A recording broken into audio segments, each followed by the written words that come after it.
काही लोक आपल्याला कायम वाईटच बोलत असतात, मग ते माघारी असो का समोर असो. 10 पैकी 4 लोक असे असतात जे आपल्याला कायम पुढे घेऊन जातात आणि आपल्या सोबत कायम असतात. आणि 6 लोक असे असतात जे कायम आपल्याला माघारी नाव ठेवत असतात, कायम आपल्या सोबत काही ना काही बिघडवण्याचा प्रयत्न करत असतात, कोणाबद्दल काही ना काही सांगायचा प्रयत्न करतात, तेही कोणाला काहीतरी सांगत असतात.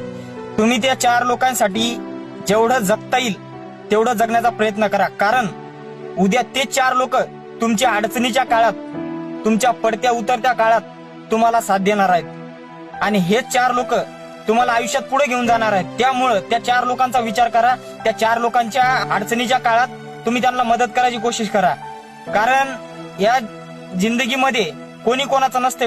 राहिला प्रश्न लोकांचा, तर लोक बोलण्यासाठीच असतात, कायम आपल्याला ते बोलतच असतात. हे जे 6 लोक आहेत, हे 6 लोक आपल्याला आयुष्यात कधीच पुढे जाऊन देणार नाही. इथं कोणी कोणाचं नाहीये. आयुष्यात जर आपल्याला पुढे जायचं असेल तर आपल्याला स्वतःचा मार्ग काढावा लागतो, स्वतः काही ना काही करावं लागते, त्यानंतर आपण पुढे जातो.